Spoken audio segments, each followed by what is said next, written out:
and welcome back to our channel where we are building business through community. My name is Melanie, and this is section 2 of the Creating Your Funding Plan Challenge.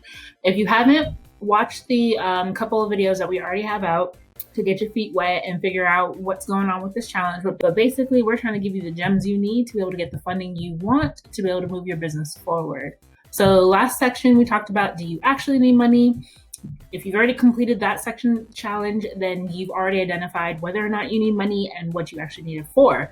Now in the second section, we're going to talk about how much should you raise.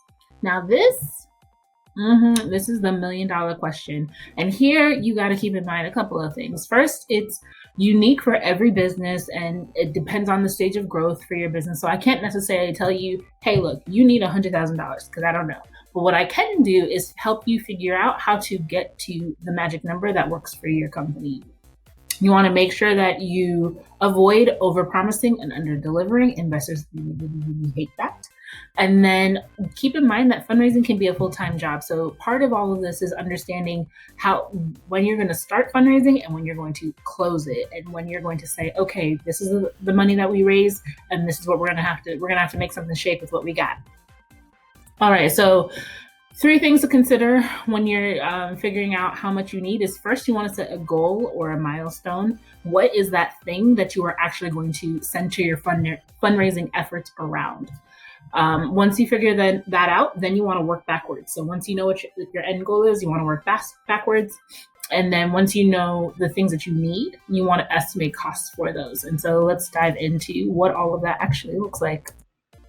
So here you want to pick a milestone that would change the trajectory of your business. So let me give you an example here. If you're going to ask for funding for, I don't know, you want to be able to buy printer paper. I don't know who prints anymore, but buying printer paper is not necessarily fundamentally changing your business, right? It's just an expense that you happen to have that money would be nice for. When you go for these fundraising efforts that we're going to talk about in section 3, you want to make sure that you are going for like the big ticket items, the things that are really going to move your business forward. So what does that look like? Is it building an app? Is it automating business processes? Is it landing a big customer? Sometimes your business is just too small to land that big customer, but if you could get a little bit of funding to help you buy the equipment that you need or get the team in place that you need that will get you that big customer, that's the kind of thing that you want to go for. Are you opening a new location? That obviously would transform your business, right? So those are the kind of things that you're going to want to look into funding for. And you want to make sure that you get specific with it. You want to outline that milestone or milestones in detail, right? So you want to know exactly what it is. So do you want to open one location? Where is that location going to be? How big is that location going to be? All of those things are details that you want to make sure that you understand so that you can then quantify later.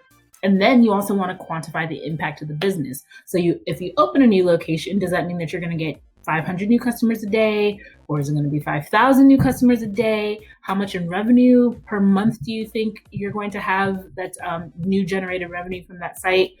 There's so many different ways to quantify the impact to your business. Holding on to that information and being able to articulate that information is extremely important because that is what the investors will want to know and understand. They want to know, if I give you this money, where's it exactly going to take you? So if you figure out what your milestone is, you know exactly where you're going, you want to start with the end in mind. If you're building an app, think about the line items that you want to outline as far as the things that you need to build that app. Building an app includes infrastructure costs.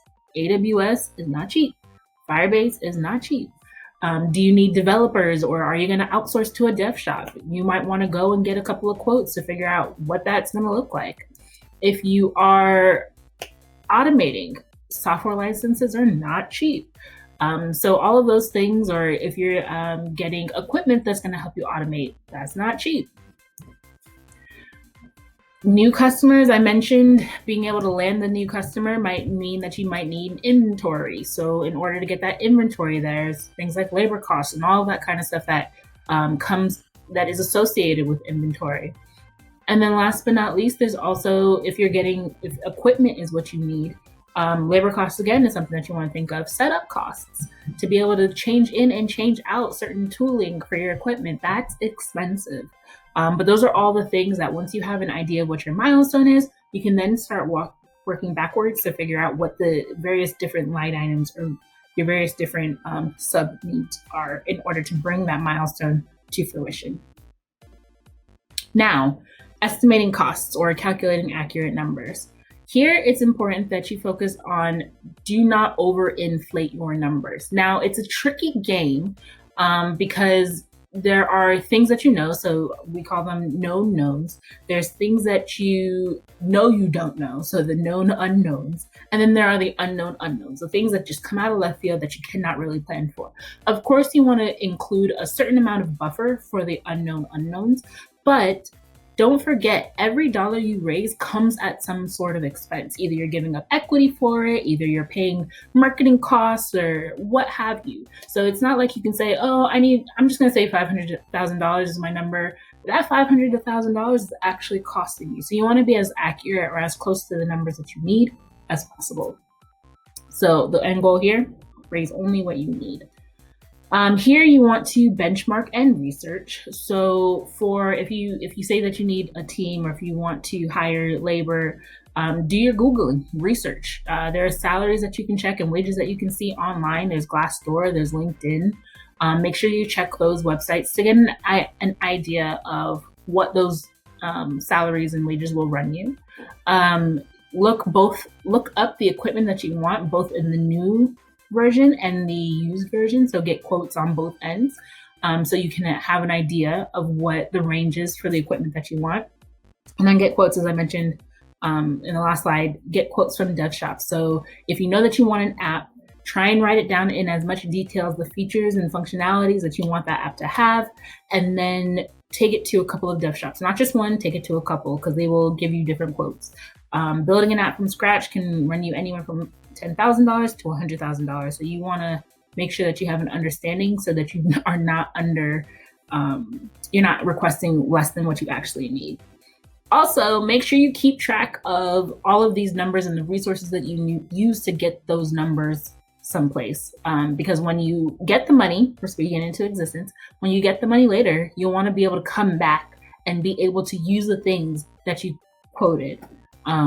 Because if all of a sudden you have to start your research all over again, first off, it was a waste of time the first time around.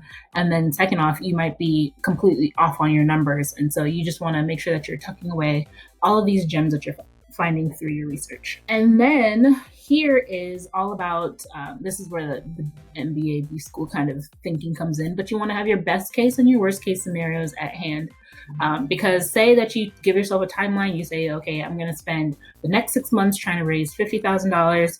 If you get fully funded, that's great. That means that everything on your wish list is feasible, and you can move ahead. But say you only get $30,000, or you only get $40,000, or you only get $25,000. What are the things that you can either refigure so that you're buying it cheaper, or you get rid of altogether, but you can still get to your milestone or make a sizable impact? Because there's nothing worse than going out to raise funding, spending all that time, you spend money, all that time, money, and effort in order to raise money, and then you just don't have enough to get to a point where your business can see a tangible benefit from all of that effort. So you want to make sure that you know, okay, through all of this, if my target is 50,000, I can still make progress with 20,000 or with 30,000. You want to know what that bare minimum number is for you to be able to still move forward. All right, so the challenge for this section is, of course, set your funding goal. So first off, you need to identify what is your milestone and what do you need to get there. Then you need to estimate the costs for every granular step that is required to get to your milestone. Once you do that, then you have an idea of how much you need.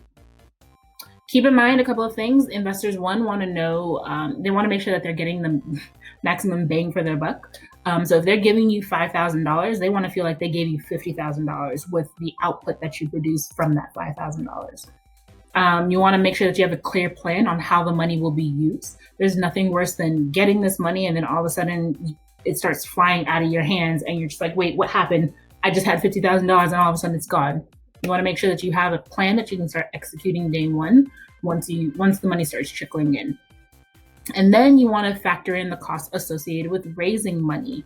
in your money that you want to raise. So if your target is $50,000 for your milestone, you want to also make sure you factor in, well, if you have to fly to conferences, if you have to fly to meet investors, if you have to sign up for a pitch competition and you have to pay money, or an accelerator where you have to pay money, all of that, you want to make sure that you bundle into the amount that you're raising. So instead of raising that 50,000, you might want to go for 60,000 so that you can factor in those costs as well. Alrighty, well, that's it for this section. I really, really hope to hear how this is going for you. Feel free to hit us up on Instagram at minwo.co. We're on Twitter at minwo_co. And then we're also on Facebook and LinkedIn at Minwo LLC. Leave your comments in the comments below. Let us know how it's going. How much have you decided that you want to raise, and how long have you set your timeline to get that money? All right, until next time.